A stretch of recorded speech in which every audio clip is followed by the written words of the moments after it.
मित्रों, जिस कलयुग में हम जी रहे हैं उसमें 100 वर्ष से ज्यादा जीना किसी चमत्कार से कम नहीं माना जाता।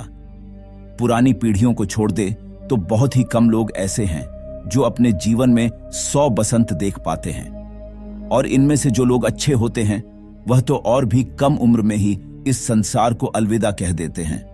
और आपने भी यह कहावत सुनी होगी कि भगवान अच्छे लोगों को जल्दी बुला लेते हैं। लेकिन क्या आपने कभी सोचा है कि क्या कारण है कि मन से साफ और दूसरों का भला करने वाले लोग पापी लोगों की तुलना में मृत्यु को जल्दी प्राप्त होते हैं?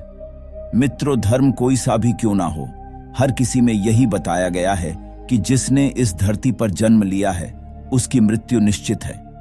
और अगर बात सनातन धर्म की करें तो इसकी मान्यता के अनुसार बच्चे के जन्म की 6ठी रात को ही ब्रह्मा जी उसकी किस्मत लिख देते हैं, जिसमें उसके आने वाले कल जैसे विवाह, पढ़ाई, नौकरी, यहां तक कि मृत्यु की तारीख तक शामिल होती है।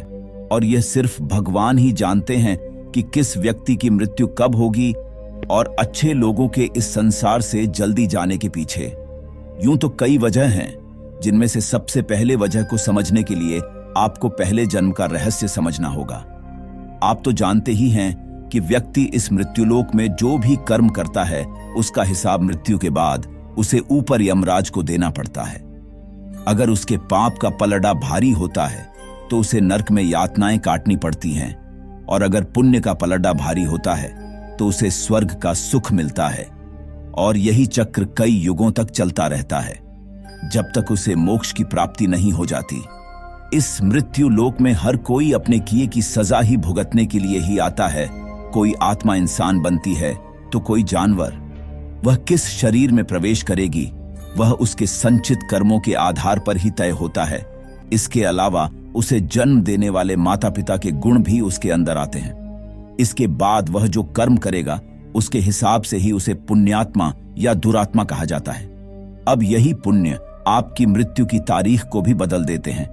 जिस तरह से एक जज जेल में रहने वाले कैदियों के व्यवहार को देख जज उसकी सजा कम कर देता है, ठीक उसी तरह भगवान भी देखते हैं कि इंसान मृत्यु लोक में जाने के बाद अच्छे कर्म कर रहा है और उसे अपने किए की सजा मिल चुकी है, और उन्हें लगता है कि अब उसे मृत्यु लोक में नहीं रहना चाहिए। तब वह उसे बुला लेते हैं, क्योंकि भगवान के दंड विधान के अनुसार किसी भी व्यक्ति को उसके किए की सजा उतनी ही दी जाएगी जितना नियम के अनुरूप हो। और दंड विधान की जिम्मेदारी संभालने वाले शनिदेव की कृपा से तो स्वयं भोलेनाथ भी नहीं बच सके, फिर हम इंसानों की तो क्या ही मजाल है। इसके अलावा एक और वजह यह भी है कि अच्छे लोग कम उम्र में ही वह सारी सिद्धियां हासिल कर लेते हैं जिसके लिए उन्हें धरती पर भेजा जाता है। मित्रों, आपको हमारी ये जानकारी कैसी लगी हमें कमेंट करके जरूर बताएं, और ऐसे ही और वीडियो देखने के लिए हमारे चैनल को सब्सक्राइब करना बिल्कुल ना भूलें, ताकि आपको रोज ऐसी ही महत्वपूर्ण जानकारियां मिलती रहे। तो चलिए मिलते हैं अगली वीडियो में, तब तक के लिए धन्यवाद।